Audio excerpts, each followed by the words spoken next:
Canelo, done deal. Looks like the fight is signed. What's your thoughts on this fight, man? Man, it's a great fight for boxing. I know people don't agree with it, but if Canelo fights one inkling of the wrong fight, he gonna lose. If he comes out and fights the right. No, I'll be going for Bud. If he fight Canelo, I'll be going for him. I mean, I don't know if he gonna win or lose, but I definitely be going for Crawford. I think if anybody can pull it off, he can pull it off. Yeah. He's facing Canelo Alvarez and Terrence Crawford are gearing up for a high-stakes clash this September, with the undisputed super middleweight titles on the line. As anticipation builds, predictions are pouring in, but there's no clear consensus. Crawford's leap across 3 weight divisions has added an unpredictable edge to the showdown. the stronger guy, the bigger guy, but in the fight with a guy that moves around, and if Crawford uses his skills and his legs and his technique and just his... Stevenson also recounted a conversation with Jaron Boots Ennis and his father, Bozy, both of whom believe Crawford can beat Canelo. While that might seem like a stretch given Canelo's durability, Stevenson argued that no one is invincible. Even iron-chinned warriors like Holyfield and Duran were dropped. He admitted Crawford lacks names like Lara or Jacobs on his resume, but reminded fans of Crawford's dismantling of Errol Spence, a brutal example of what happens when Crawford solves his opponent. If Canelo underestimates him or gets reckless, it could be over quickly. Overrated? Terrence Crawford versus Canelo Alvarez at 168 pounds. Canelo's really good. Really good. But I think Crawford is special. I know he hasn't fought the resume everyone wants, but you have that or you don't have that ingredient. And I think he has it. Canelo's really good. He's tremendous. But could he be a tiny bit overrated? The greatness is within Crawford. It's in his desire. It's in his mind. It's in his makeup.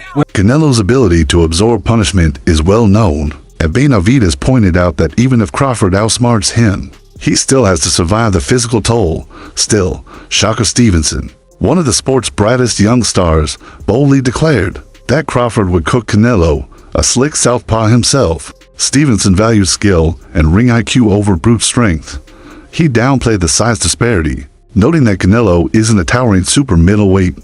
For Stevenson, Crawford's adaptability and discipline outweigh any size disadvantage. Crawford can beat Canelo, no problem. I mean, I respect that. I just think they're stupid. I mean, excuse my language. The size difference of a bigger man changes everything with one punch. And I can see the same thing. I mean, you saw Canelo Alvarez fighting Amir Khan. Now, look at this. Terrence Crawford. David Benavidez, a long-discussed Canelo opponent, praised Crawford's ring IQ, but questioned whether it would be enough. Benavidez acknowledged that Crawford's performances against top opponents were exceptional, but added that size and physicality can't be overlooked.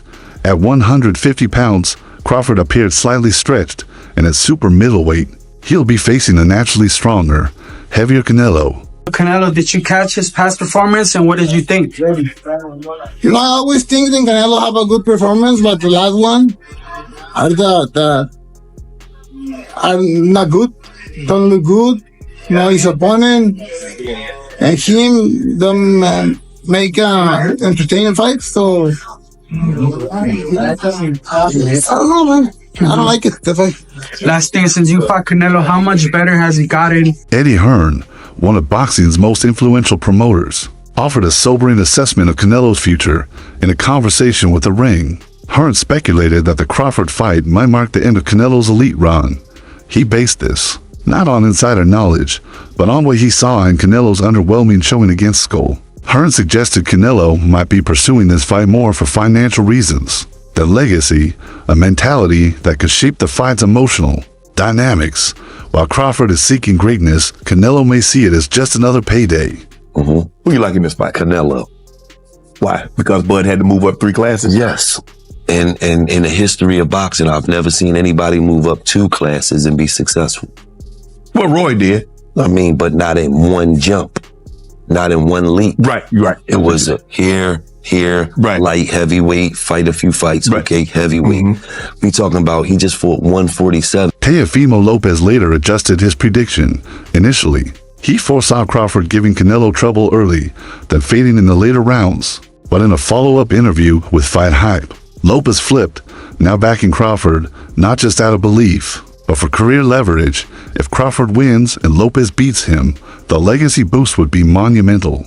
This kind of calculation is common in boxing, where future opportunities often shape present loyalties. Even Bob Arum, while discussing the different bout, compared the magnitude of Canelo versus Crawford to Inoue versus Nakatani, a nod to the global scale of this showdown. Canelo, who you got? Crawford, Canelo? I still say Canelo. I got Canelo too. I still say Canelo. Ring IQ, I believe that Crawford has a bit more. Yeah. However, it's just the size difference. I think that where Crawford is lacking is that he should try test the waters even with somebody at that weight class before facing Canelo. But hey, they say he's a dog. He's got shot in the head and drove. Cunt Davis, a 193 lb middleweight who has sparred with both Canelo and Crawford, offered a practical perspective. He praised Crawford's skill and focus, but ultimately leaned toward Canelo, citing the natural advantages of fighting at super middleweight. According to Davis, no matter how talented Crawford is, physics matters, and Canelo's comfort at 168 pounds gives him a key edge. I'm going with Terrence Crawford. You know, big weight jump, a dangerous fight, but somebody's got to prove to me that they can break Terrence Crawford's will and that he can't figure it out against you. You know, it ain't no disrespect toward Canelo, but I've said this in the last couple of years. I'm not betting against Terrence Crawford against nobody. Meanwhile, Canelo's recent performance against William Scull has raised fresh concerns. Though he secured a clear decision win, the intensity and urgency were lacking. Some interpret this as the calm of an experienced champion, but critics, like Atlas, suspect complacency. With nearly 2 decades as a pro, Canelo may be losing that fire. Wealthy, decorated, and secure in his legacy, the hunger may be fading. Crawford, by contrast, looks like a man still chasing history. You know, he's just moving, but his movement is good, to be honest. Yeah. What do you do when there's a fighter that comes to not win but last? You've just heard, we can hear now, Canelo has won the fight. What do you do when someone comes to last the distance and not try and win?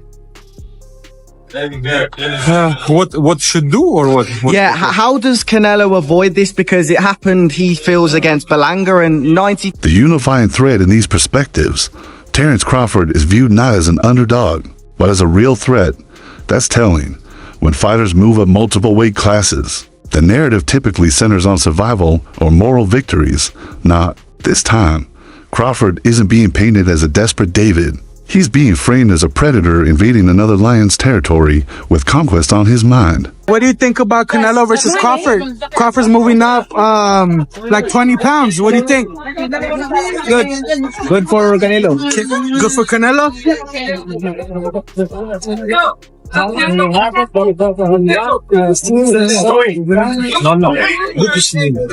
All these expert takes paint a picture not of consensus, but of a sport divided. On one side, there's belief in Canelo's size, strength, and championship mettle. On the other, there's faith in Crawford's versatility, hunger, and intellect. Sanchez highlights physical advantages, Atlas emphasizes psychological ones. Lopez sees legacy opportunities, and Edwards trusts in timing and precision. Last question, Mr. Boozy. Canelo Alvarez, William Scull. Right. Canelo landed, I think that broke the record for the most punches, the least punches thrown and the least punches landed in the 12-round fight. I think Canelo landed 55 punches. Right. William Scull used a lot of movement. People were calling it running. Same like us. You told me that Terrence Crawford and Canelo was a 50-50 fight. You told me Terrence Crawford had a chance. Right. Me, I was leaning towards Canelo because Edwards wasn't concerned about Crawford's layoff since his 2023 win over Israel Madrimov either. According to him, Crawford is one of the rare fighters who returns from long breaks without showing rust. Where others need tune-ups, Crawford seems to pick up right where he left off, a defiance of boxing's usual rhythm-based logic. With Crawford going up, I believe he can put a beating on anybody 154, 160. But not 68. Nah, Benavidez is... Oh, Canelo. Yeah. Oh, Canelo. I think he's a smart fighter. He doesn't rely on his power. Crawford ain't a fighter who just relies on his power. And then Canelo, you know, when he's fought Berlanga, then fought Ryder, Munguia. It's even. I think it'd be a 50-50 fight if Crawford fought Canelo. Respected trainer Stephen Bredman Edwards added that Crawford might just be the man to shock the world. He emphasized a commonly overlooked truth: anyone can be hurt. He cited legends like Evander Holyfield and Roberto Duran, both known for their chins, but neither immune to getting rocked. While Canelo's toughness is well documented, Edwards believes Crawford's timing and instincts could unlock a vulnerability. Going to fight Canelo because even if I have some doubts and misgivings about the size matchup, it is two action fighters who like to fight aggressively at times, not all the times, going against each other, and we'll see who can open the other person's tuna can. Teofimo Lopez, the brash and talented WBO junior welterweight champion, also weighed in. Lopez initially supported Crawford, but his reasoning wasn't purely objective, it was strategic. He envisions a future where he could defeat Crawford, and by extension, the man who beat Canelo. Lopez also criticized Canelo's team for allegedly avoiding a fight with him, while self-serving. Lopez's angle adds a generational layer. Young fighters now see Crawford, not Canelo, as their pathway to stardom. The only thing I see that I favor Canelo is that, you know, is his weight. Yeah. And that he's more bigger. You know what I'm saying? That's the only thing. But as far as skill set wise, IQ, I feel like Crawford can match anybody and probably do way better. You know what I'm saying? But you know, Crawford is a legend, bro. Yeah. You know, and like not everyone agrees. Abel Sanchez, the veteran trainer who helped mold Gennady Golovkin, offered a grounded counterpoint. Speaking to COR Sports, Sanchez emphasized the realities of weight classes. He believes that despite Crawford's skill, he's entering a weight division where power, size, and durability mean everything. Canelo, Sanchez argued, has faced and withstood heavy hitters before, aside from a brief early scare against Jose Cotto.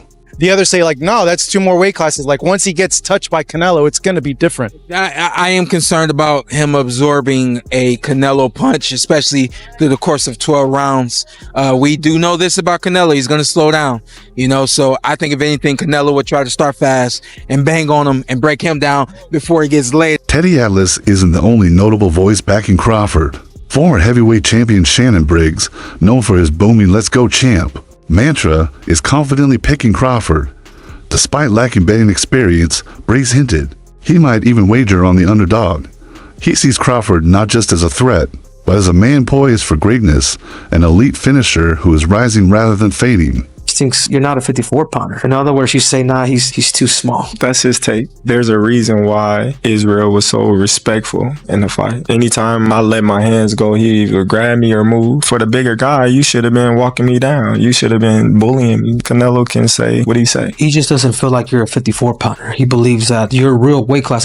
Atlas revisited several key fights from Canelo's past, including both controversial decisions over Gennady Golovkin and his razor-thin victory against Erislandy Lara, a fight many believe Lara deserved to win.